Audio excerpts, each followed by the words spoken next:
Hola,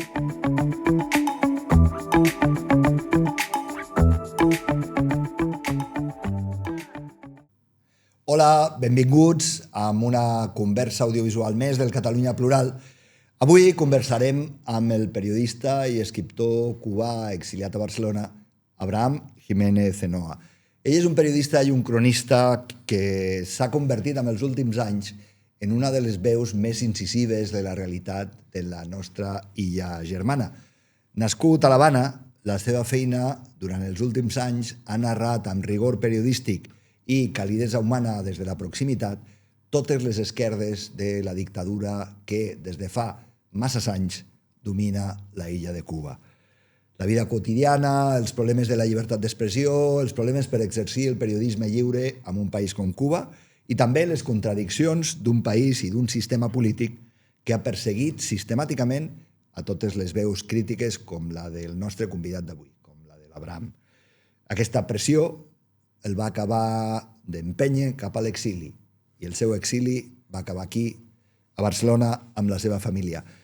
Des de Barcelona, l'Abraham ha continuat escrivint i reflexionant no només sobre Cuba, també sobre les experiències de desarrelament, d'exili, de migració i també, per desgràcia, de racisme quotidià que viu Catalunya, Barcelona, Espanya, Europa i totes les nostres contradiccions en aquest sentit, com un suposat espai de llibertat que també reprodueix molt fortament exclusions i racismes quotidians.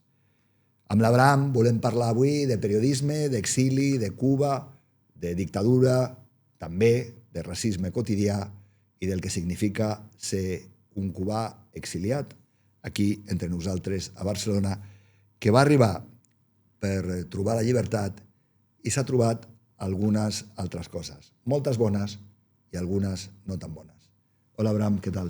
Moltes gràcies per la invitació, un plaer. Abraham, vas arribar a Barcelona fugint d'una persecució política i periodística i aquí t'has trobat amb una altra realitat i és la del racisme quotidià. Explica'ns una mica com ha sigut aquest canvi de la teva primera sortida de la illa, que va ser arribar aquí a Barcelona, i la teva adaptació a la vida aquí amb nosaltres després d'aquests anys. Bueno, mi llegada aquí fue intempestiva porque fue forzosa, ¿no? Yo no tenía pensado salir de Cuba y me tuve que ir, porque el gobierno cubano me forzó a irme. Es decir, yo no decidí vivir en Barcelona, me vi de pronto en Barcelona. Y nunca había estado en otra realidad, ¿no? A los 33 años conocí una otra realidad que no fuera la cubana por primera vez cuando llegué aquí. Y claro, en ese proceso de vivir una nueva vida, de comenzar una nueva vida, pasé por comprender el capitalismo, por ver cómo era la vida en Europa, en Occidente y tal. Y sobre todas las cosas, lo primero que me sorprendió fue que me empecé a encontrar con una cotidianidad marcada por mi color de piel, ¿no? Es muy raro el día en que yo, si salgo a la calle, porque hay veces que no salgo, pero la mayoría de las veces salgo a la calle, no me suceda algo que esté relacionado con mi color de piel, ¿no? Una mirada, un gesto, una frase, incluso agresiones de otro tipo, ¿no? Discusiones, que me pare una autoridad, la policía, en el metro, siempre pasa algo, ¿no? En la escuela del meu fill, siempre pasa algo cada día. Y entonces eso ha sido como muy difícil para mí, ¿no? De hecho, por supuesto en Cuba hay una gran carestía, en Cuba hay mucha precariedad, pero en Cuba hay espejos, ¿no? Y yo obviamente me había mirado al espejo toda mi vida y yo me reconocía y sabía que era negro. Pero el racismo, al menos el que había vivido yo en Cuba, era más estructural, ¿no? En las universidades van menos de 10% son negros, los negros viven en los barrios marginalizados por el poder, en el poder a lo largo de 60 años, de más de 60 años, no hay casi negros, los empresarios todos son blancos, la policía también te detiene, pero no me había encontrado con una realidad tan frecuente ni tan agresiva. Y ha sido una sorpresa y un dolor muy grande para mí, haber aterrizado sin esa sensación de preparación y sin ese conocimiento. Ha sido un golpe sumamente duro para mí procesar todo eso y procesarlo sobre todo también porque tengo un hijo, ¿no? Y un hijo que tiene 5 años, ya tiene más De hecho, nosotros le decimos cubatalá, ¿no? Porque llegó con 1 año y medio y va a cumplir 6, ya tiene más tiempo aquí que en Cuba, ¿no? Y es catalá ya. Absolutamente, absolutamente. De hecho, él se burla del acento de nosotros. Tiene acento de Barcelona y imita a su madre y a mí cuando hablamos porque no habla como nosotros, ¿no? Pero claro, tengo que prepararlo porque incluso a él ya le han ocurrido cosas y a él estando conmigo le han ocurrido cosas y así ha sido lo más doloroso, ¿no? de mi llegada aquí. Abraham, tu saps que la societat catalana té una visió de si mateixa molt cosmopolita, molt avançada, molt progressista en general, no? Explica'm algun cas concret on tu t'has trobat que sigui molt, molt, molt gràfic per la nostra gent, que indiqui aquesta sensació que tú pateixes de racisme cotidiano. Te voy a explicar la primera y después pensaré en otra, ¿no? Pero la primera fue con la que yo abrí los ojos, ¿no? Yo recuerdo, acabamos de llegar, estábamos preparando el piso y tal. Bueno, prepararnos es una manera de decir, y había que comprarlo todo. Llegamos aquí, los tres, yo, mi esposa y mi hijo, y no teníamos nada, un piso, no teníamos nada. Y claro, una de las primeras cosas, tienen 1 año y medio, hay que comprar una batidora para hacer los purés, ¿no? De fruta, de viandas y tal. Y voy a ya había sentido que me miraban mucho, ¿no? Todo el rato yo sentía que me miraban en el metro, en el bus, caminando por la calle y era como raro porque yo nunca me había sentido que tanta gente y yo, bueno, como tengo espejos, no sabía que era tan bonito. Yo descartaba que ello era bonito, ¿no? Pero no fue hasta que un día que fui a comprar una batidora que entré a una tienda de electrodomésticos, no había nadie en esa tienda de electrodomésticos y los 2 dependientes me miraban y yo iba y miraba los precios y bueno, me seguían mirando. Yo recorría y me seguían mirando hasta que yo cogí una batidora. Pero claro, estaba acabado de llegar. Vengo de un país que está detenido de tiempo, no tenía cuenta bancaria, no tenía nada. Y voy a sacar un billete para pagar la batidora. Y los dependientes, sin haber tomado el billete en sus manos, me dijeron, no podemos aceptar el billete porque es raro. Claro, y fue el día que yo entendí que mi propia presencia generaba sospecha, que claro, era un negro con un billete, además algo raro había en eso, ¿no? Y esa fue la primera vez. Pero te puedo montar un montón. Por ejemplo, la última que me pasó, que es sumamente gráfica y fue muy desagradable, estaba en casa escribiendo porque tenía que escribir un artículo sobre Cuba, Trump, toda la locura, y me cogió tarde, se me fue la hora, ¿no? Y quedaban 5 minutos para que, bueno, sacaran a mi hijo de la escuela y salgo corriendo de casa. Bueno, como uno sale cuando va tarde, ¿no? Para recogerlo. Exacto, con una bolsa, un pan en la mano, corriendo, y de pronto, en Consell de Cent, calle peatonal, guiri, catalané, todo, siento una sirena. Pero yo no pensaba que era conmigo. Y de pronto veo que todo el mundo me está mirando y siento un chillido de unas gomas detrás de mí. Y era una patrulla de mozos de escuadra que me estaba deteniendo porque yo estaba corriendo. Es decir, llega a un punto donde ni siquiera uno tiene derecho a correr. Y por al lado mío, en lo que yo le entregaba mi DNI, porque tengo DNI y todo, pasaban blancos corriendo y haciendo deporte, ¿no? Y es como, ¿y por qué tú me detienes a mí? ¿No? ¿Y por qué a estas personas que están pasando por al lado tuyo no te detienen? Lo mismo pasa en el metro, ¿no? Cuando voy saliendo y están los inspectores, detienen, y claro, y es como una pesca de osos del salmón, ¿no? Porque es como cuando tú miras a todos los que detienen, todos son sudamericanos, todos son africanos, todos son chinos, todos son negros, ¿no? Y los blancos pasan por el costado y nadie le pide a ver si de verdad tienen un boleto o si el boleto coincide con su nombre, ¿no? Entonces es sumamente ridículo y muy ofensivo. Per què creus que ens costa tant als blancs assumir aquesta situació de racisme quotidià, que és ben viva quan parlem amb vosaltres i ens ho expliqueu, i si un té una mirada atenta i uns ulls una mica desperts, ho veu constantment. Per què creus que ens costa tant? Yo creo que porque primero hay un rechazo a reconocerse como racista, ¿no? Y como un lugar racista. De hecho, yo me río mucho cuando me hacen esa pregunta, ¿no? Bueno, Cataluña, España, Europa, ¿es un lugar racista? Ya la propia pregunta es como... Porque claro, los únicos que se plantean que no es un lugar racista son los blancos. Tú no vas a ver una persona no blanca no hacerse esa pregunta porque lo da por asumido, por supuesto, que son un lugar racista. Y lo otro, hay un desconocimiento absoluto y yo creo que se cruza ese desconocimiento histórico en parte, e incluso los que tienen el conocimiento no lo quieren reconocer porque directamente atenta a sus privilegios y atenta a su vida, ¿no?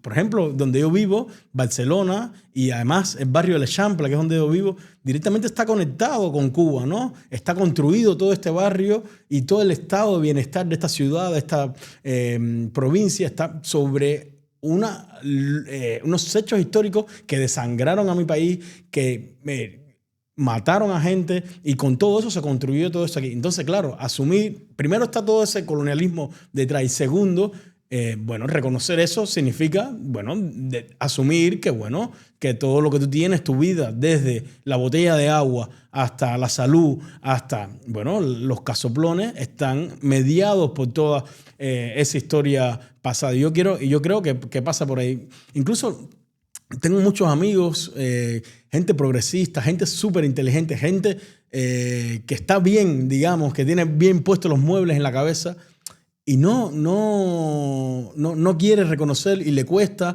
También lo que pasa es que hay una cierta sensación de gueto, ¿no? Porque, claro, lo que tú decías al principio, ¿no? Bueno, cosmopolita no, esto es una ciudad, esto es un destino donde la gente se relaciona a partir de guetos, ¿no? El catalán cuesta mucho salir de su gueto catalán, claro, entonces cuando llegan los migrantes también hacen sus propios guetos, el gueto colombiano, el gueto venezolano, el gueto chino, claro, porque, y entonces no es tan cosmopolita, son aldeas dentro de un propio sitio, y cuesta esa interacción. Entonces, claro, si tú desconoces cómo, por ejemplo, cuando yo le contaba a amigos catalanes, ¿no? Lo que me ha pasado en mi día a día y tal, no puede ser que a la altura de 2022, que fue que yo llegué aquí, ellos sepan y se descubran que en el metro detienen a la gente, que la policía ve a un negro corriendo y lo detiene, ¿no? No puede ser que a la altura de 2022 tú te percates de eso. Es porque evidentemente no conoces esa realidad o quieres desconocerla absolutamente. I què passa amb la convivència quotidiana? Perquè se suposaria que amb els veïns, amb la gent del barri, amb la gent de la botiga, la panaderia, tot és més senzill o no?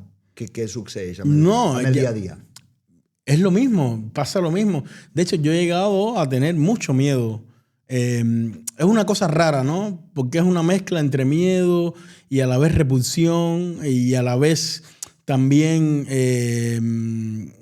entre odio. También. Es una cosa muy mezclada con mis vecinos. Ya he vivido en 2 casas en esta ciudad y en las 2 he tenido problemas porque, por ejemplo, yo me acuerdo en la casa anterior, un día iba botando unos cartones porque estábamos armando el piso y tal, y sin querer, porque la escalera era estrecha, toqué el timbre de una casa de abajo, y cuando salí a la calle, desde arriba me gritaron, tocaste el timbre, no sé qué, aquí se respetan las normas. Y entonces, claro, en ese aquí se asume que tú eres de fuera, que tú eres diferente, que tú no tienes las normas, las costumbres, y que tú básicamente eres un aldeano, ¿no? Y en mi casa ahora también, ¿no? Los vecinos de abajo, por ejemplo, el otro día, ¿no? Iba bajándoles, mira, porque uno lo cuenta y parece que es ficción, y hasta que tú no lo cuentas, la gente que dice, claro, pero esto es demasiado heavy. Iba bajando la escalera de mi casa. Iba al gimnasio con una bolsa también en la bolsa, porque claro, los negros también andamos con bolsa y con guantillas y también vamos al gimnasio. Y afuera del piso de abajo de mi casa me encuentro una bolsa de compra, pero la puerta está cerrada. Y yo digo, bueno, qué raro esto. Y sigo caminando porque claro, los negros no vemos lo que es nuestro y no lo robamos, ¿no?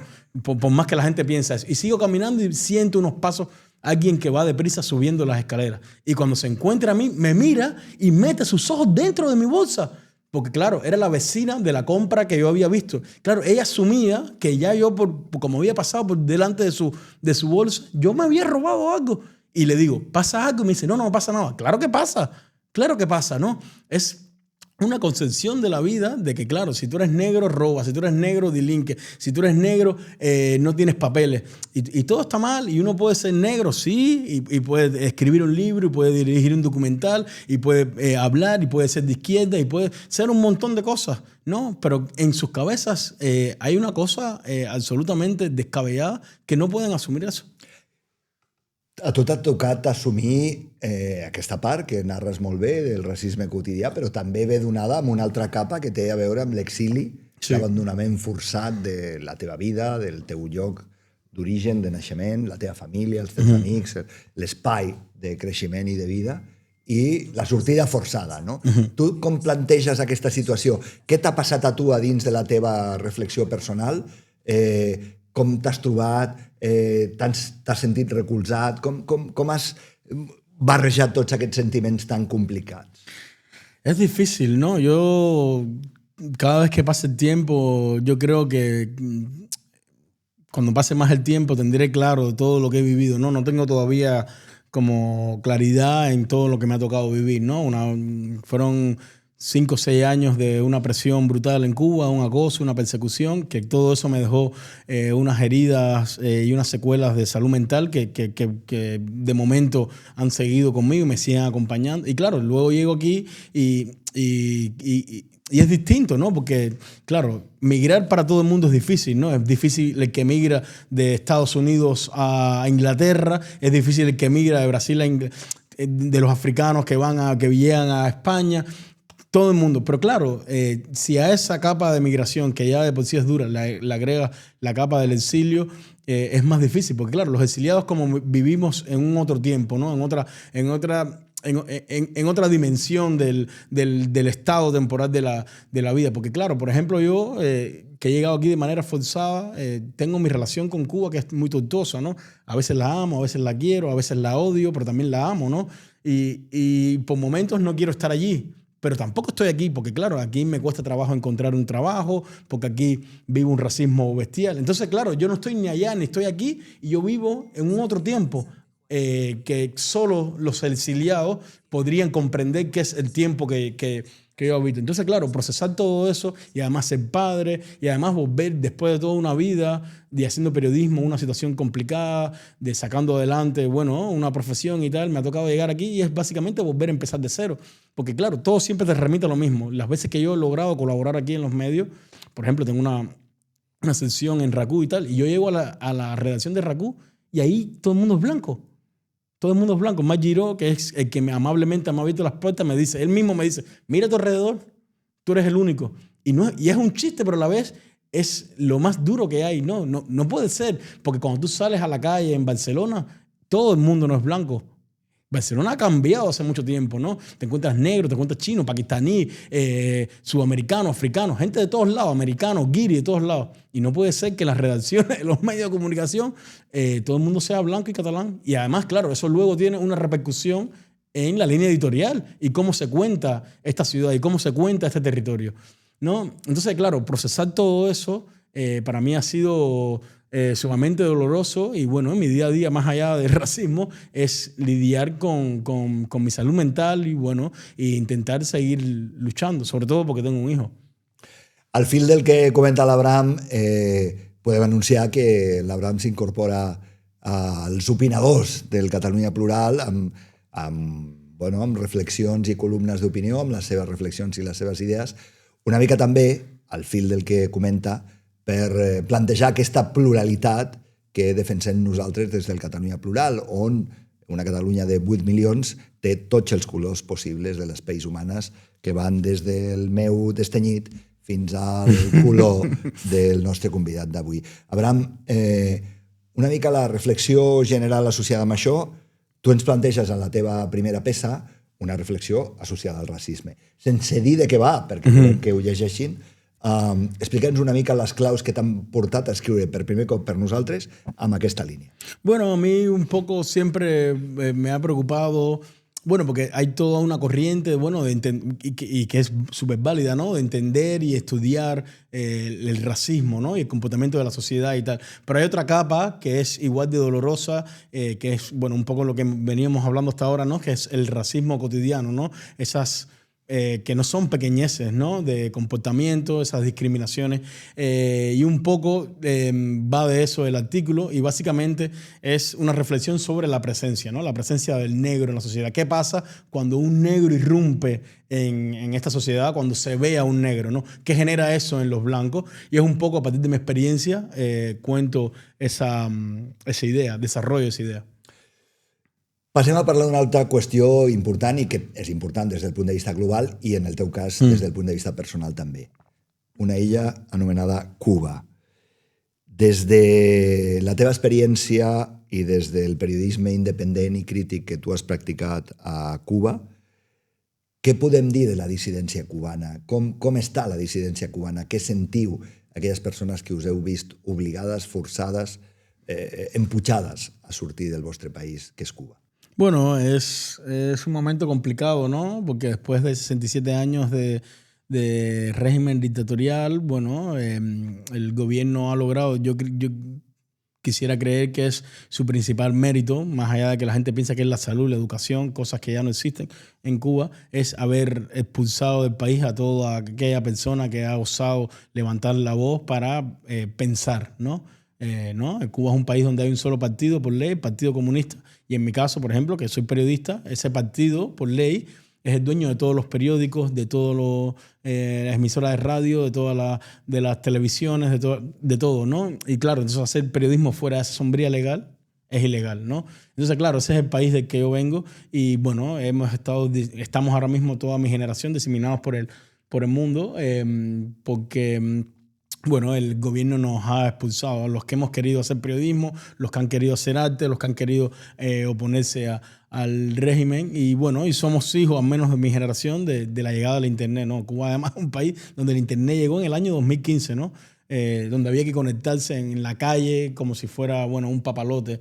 La conexión. Y bueno, y a partir de ahí, bueno, un empoderamiento en la virtualidad, y ese empoderamiento salió a la calle, que fueron las protestas de 2021, que el gobierno encarceló a más de 1.000 personas, más de 1.200, incluidos más de 50 menores de edad.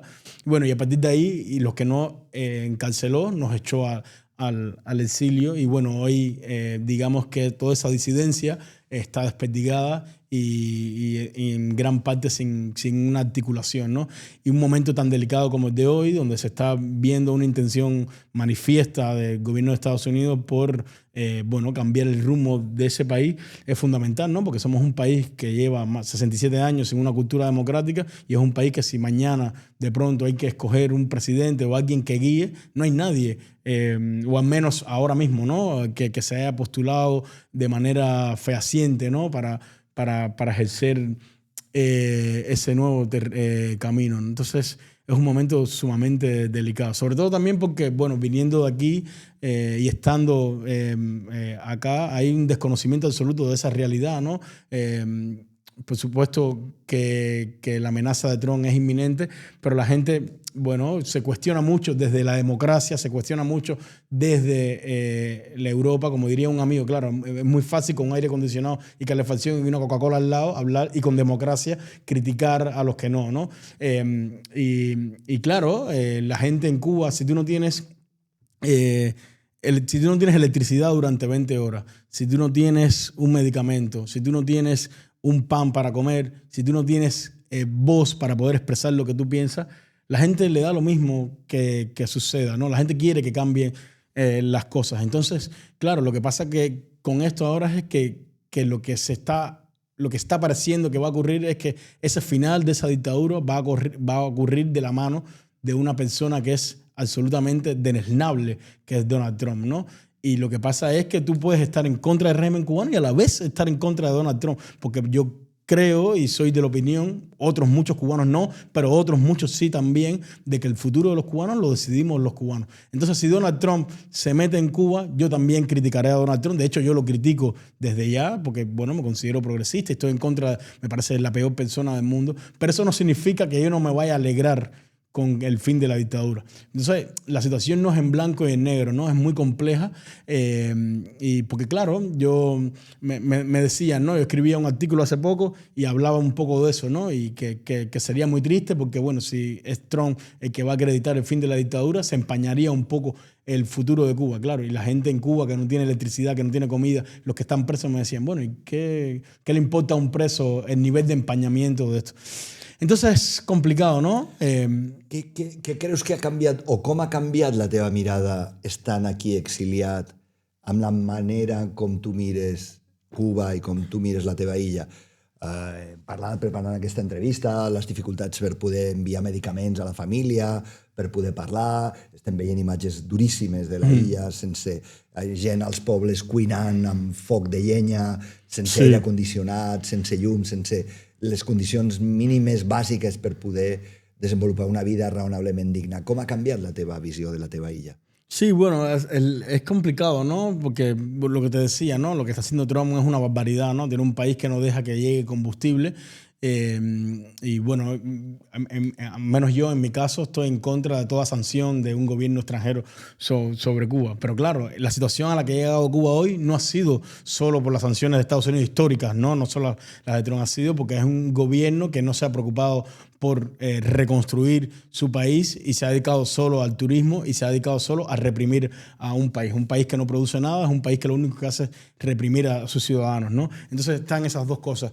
A mí me ha pasado una cosa súper curiosa, es que claro, yo de alguna manera he salido de allí expulsado del comunismo, y de pronto aquí me he reconocido, a veces hay días que digo, bueno, yo soy más comunista que antes, ¿no? Porque claro, he descubierto que el capitalismo es igual de deplorable, me parece un absurdo. Y claro, esa me ha dado una visión también para otro matiz, para poder entender lo que sucede en Cuba y las complejidades de esa situación, ¿no? Y como tú decías, sí, las imágenes son lamentables, gente cocinando con leña, gente, bueno, que no tiene ninguna esperanza hoy, ¿no? Habrá que ver qué es lo que va a suceder i què termina passant allí.